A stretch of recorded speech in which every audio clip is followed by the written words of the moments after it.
All right, welcome to today. I've got a tea. My podcast studio is in my basement, and my basement is probably 5 degrees colder than the rest of the house. So I'm currently trying to figure out how I'm going to not freeze to death while recording. Because I usually, I do okay when I'm doing it because I'm in the moment. But then when I get upstairs, I've usually got a massive chill. So I'm gonna try and keep it together with a tea. Today, what do we got on the dock? I'm interested in something that's come up a couple times now, which is to say, I've seen a lot of things about sleeping with your mouth taped. I'm also really interested in the medical aesthetics industry right now, and the impact that your environment has on you is of significant importance. So those are the three topics we're going to round out today, and let's get started. So sleeping with your mouth taped shut. I've noticed this on a couple of different influencers, and I've even seen this on a doctor a profile, and a quick little Google search, and the first things that come up say don't do it. So it's really perplexing to me that how these trends and these fads, where they come from and how they get such momentum whilst there being such combative and opposing information out there. And there's a lot of people saying that, oh, by the time your nasal breathing is so much more important. And there's actually a lot of in yoga, a lot of the breathing, all of the breathing that you do in yoga is through the nose, and it's on purpose because breathing through the nose is supposed to be very connected to a lot of your other systems. And so mouth breathing is kind of pushed down and not seen as the optimal way to breathe. And so then you would almost be led to believe that this taping of your mouth shut would indeed be a good idea if you struggle. At the same time, if you're struggling, there could be other reasons why you are struggling, and potentially should fix those. As an example, I have had a double jaw surgery. I had a SARPE, so a surgically assisted rapid palate expansion, where they cracked my palate, and then I had a mechanism put into my upper jaw, and I would crank it 1/4 of a centimeter every day, or millimeter, sorry, every day to spread my upper jaw. And the purpose being is that my upper jaw was too narrow. And immediately when they did that, my whole nasal, everything just opened up. And I could instantly, the more I did it, the more I found that I could, who was never really a big nose breather, could instantly breathe through my nose way more than ever before. I could sleep breathing through my nose, and it was rather instant that I noticed these adaptations. But if you're someone who's struggling with sleeping and breathing through your nose, or even just day breathing through your nose, if you struggle to breathe through your nose in any way, you probably shouldn't be taping your mouth shut at night. Oh no, I talked too aggressively. And so this is where I really think that there's gotta be some caution in, and this is like the tale is full of time. Don't just listen to what the internet says. And it could work for you. It could be a great thing. I have to admit, I've seen people that I believe I trust say this, and it wasn't until I did my own little quick, and I'm not saying Google knows all the answers, but when I did my own little quick, self look into this, the first number of articles were like, don't do it. It's not great. It's not recommended. It won't solve sleep apnea and all this stuff. And so it's like, depending on the person, and the formation of your face and the formation of your jaw and what your cavities are doing, it might really be a bad idea for you to tape your mouth shut. So interesting idea. I'm kind of watching this space right now because it is interesting, and if it could help, even I'm kind of like, oh, I want to try that. I'll throw a Band-Aid on my mouth when I go to bed one night. At the same time, I do have a level of skepticism now. And there's something that I want, and this is like this will be a great tangent, but I have a strong belief that the medical industry has the best, and any kind of industry for that matter, has to some way the best intentions that they can. When you go see a doctor, they're gonna do what they can for you. But I always go into these things recognizing that any one doctor, any one medical professional, any one person in any capacity, in any industry for that matter, but specifically in medical, because it's where it gets the most flack, I think, these people are only able to give you the medical experience, knowledge, acumen that their own life has been able to give them. So their own, like the school they went to and the class they were in. I've heard people where they say, I want to go to every meeting or every training session you have, because every time I go, there are different questions. There are different, some new piece of information comes out, because it's always a unique thing. Like, unfortunately, anytime that I'm speaking to something or I'm training on something, I may not remember all the same details. That's a weakness, I grant you, but it's common.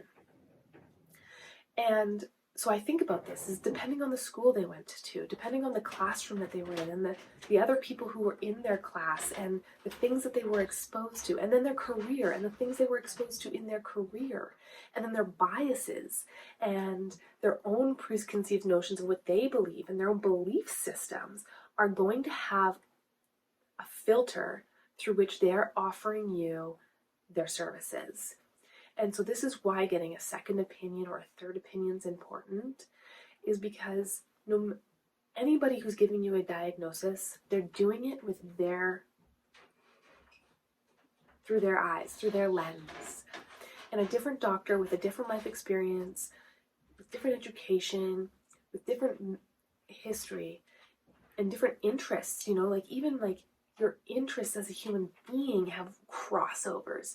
So you might have a doctor who has interests in golf, which may not seem related, but for some reason, the ability to critically think and cross-use concepts from radically different subject matters is incredibly high level, and not everyone can do it. Not everyone wants to do it, but you would be amazed about how those obscure subject matters could actually shed light on a theory or a concept that is compatible with a problem that you're having in a totally different subject. And so that's where, when I look at getting someone's help, I always make sure that especially when I look at it, it's based on their own experience. A lot of it's not exactly anecdotal. There is going to be some science, but the amount of times that getting a specialist's perspective is shaded by their own belief system is high. And it's not always conscious. It's just the way they operate. Just think of the US right now and their Roe versus Wade situation. That is 100% nothing to do with scientific fact. It has nothing to do with what is good and right for the woman in that scenario. That is 100% a belief system and a belief of when life begins. And that your care as a woman is being put through the filter of someone believes that this is how it should happen, and so now you have to live to that. And I think this happens across a lot of it. I think our dependence on drugs instead of good nutrition, proper sleep, and exercise, because it's the easy path. It's much easier just to pop a pill twice a day than it is to do the hours of work and the hard work of taking care of your body and your mind. And so that is my little rant on the systems that be, that they're not necessarily trying to ruin your health. They're not necessarily trying to, or even just missing information. Just they're doing the best that they can with the information and experience they have.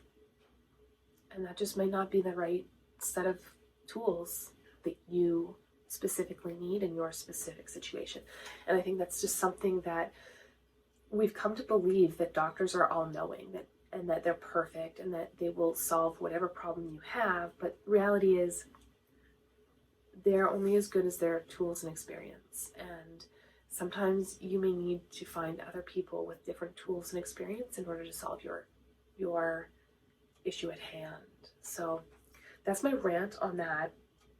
And so I'll take that and let's go straight into the medical aesthetics industry, which is something that is just a poppin' right now, if you're not aware. If you took a look around your small town or your wherever you're at, I'm sure you will have noticed there is a substantial number more of aesthetics services available. And not even just in medical specifically, like I live in a town of 20,000. And in the last 2 years, we have two facilities that offer injections.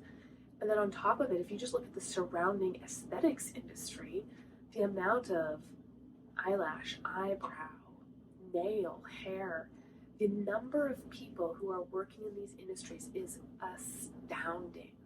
And it's not slowing down. The industry itself is poised with a CAGR of between 12 and 14%, depending on what you read. So that is CJR. I don't know what that means off the top of my head.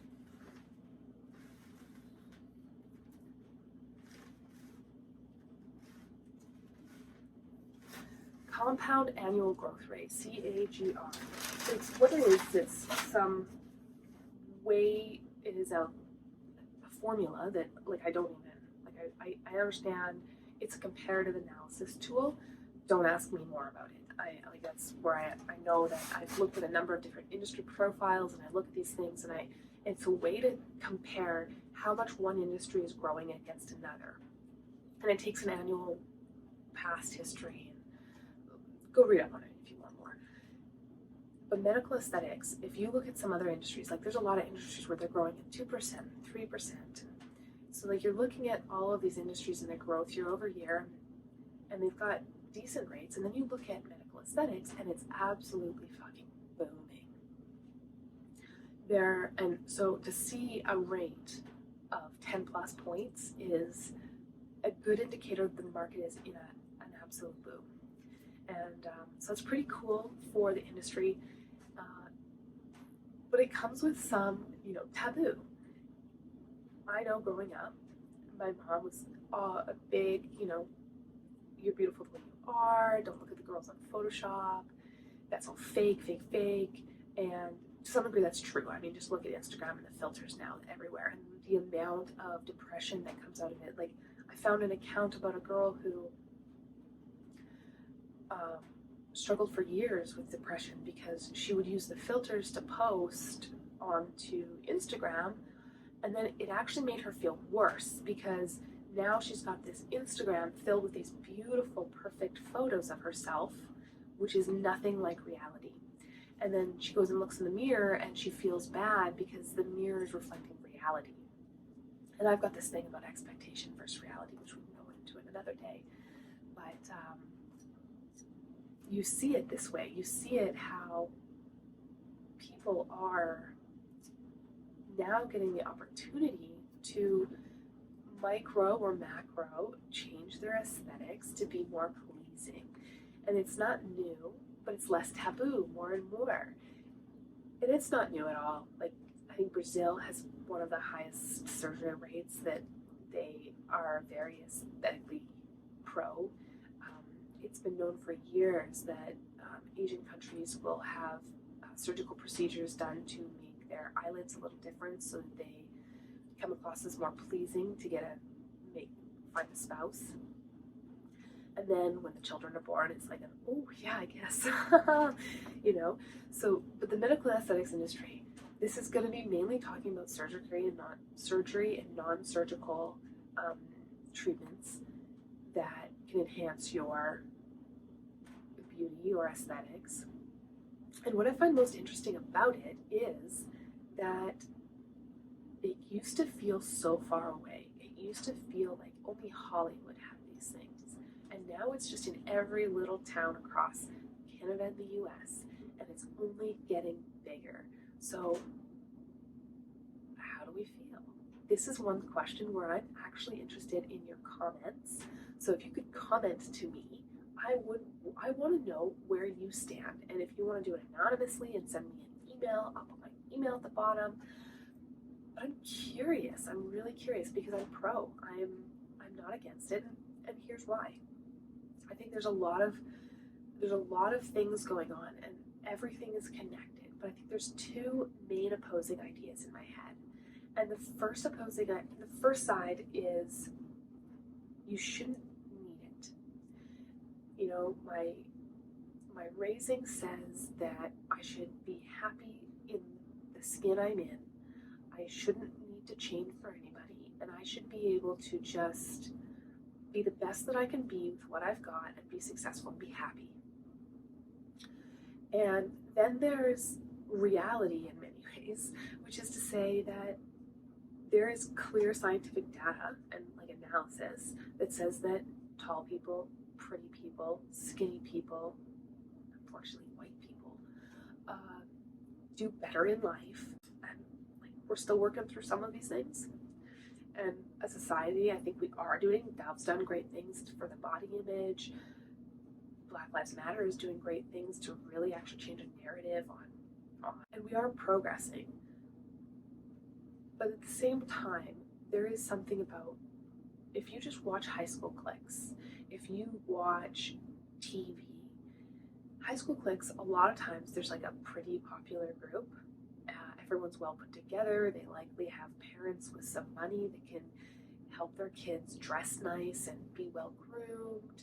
You know, like I never had money in high school for getting my hair blonded. I had enough money to go throw some box dye on it, but I wasn't going to full salon treatments and getting highlights and streaks.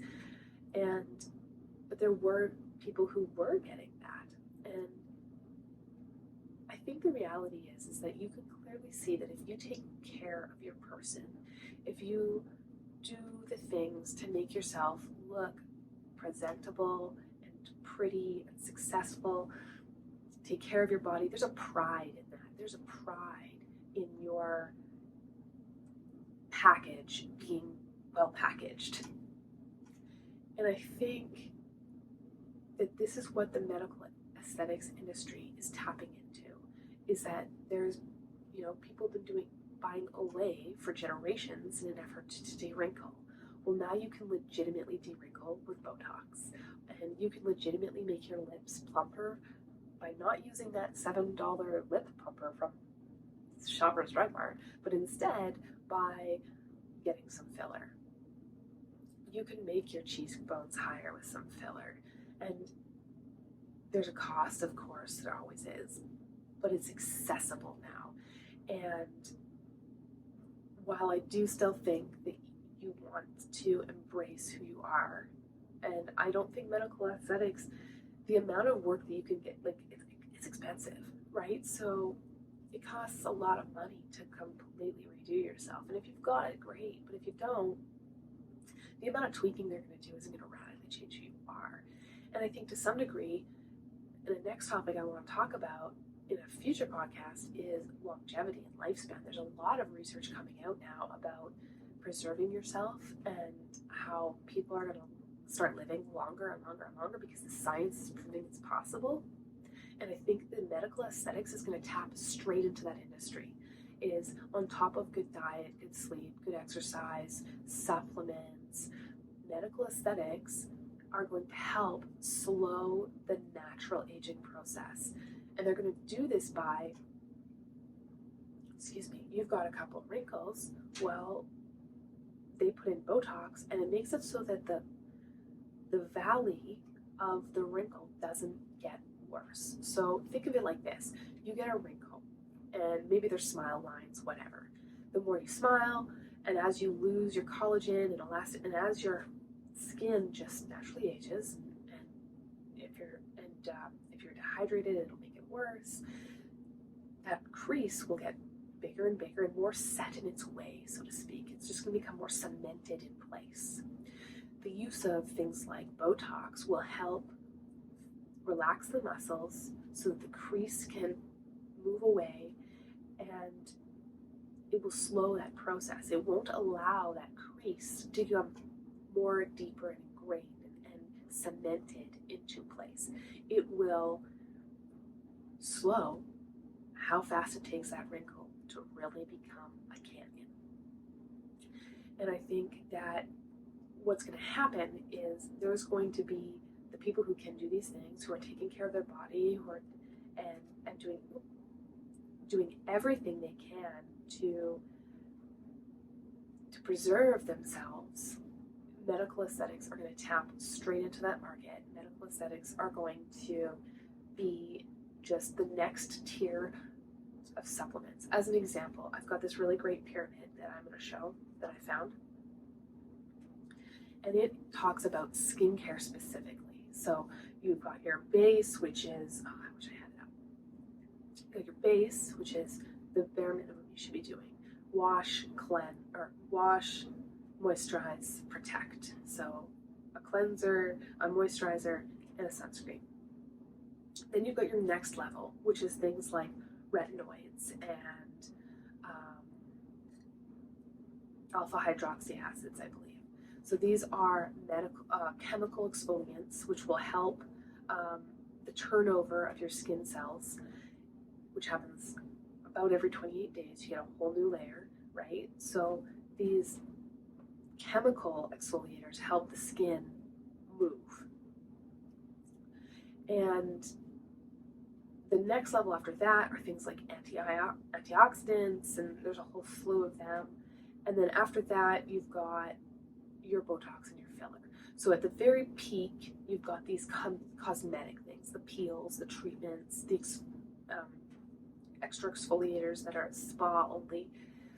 And so if that's your pyramid, I think there's something that Botox piece is, if you were to have that same pyramid recreated for longevity, for lifespan, it would be kind of like your base is your nutrition and your exercise and your sleep. And then your next layer is going to be that you've got supplements and that you're also working with like maybe mobility. And then you're going to have your next layer, which is, I don't even know, and then at the top you're going to have all those extra things like Botox or anything really at the pinnacle of the science of longevity. So the medical industry the medical aesthetics industry specifically is an industry that I'm interested in watching. I'm interested in seeing where it goes. I've got friends and family in the industry, and I think that the timing of their enterprise is like bang on.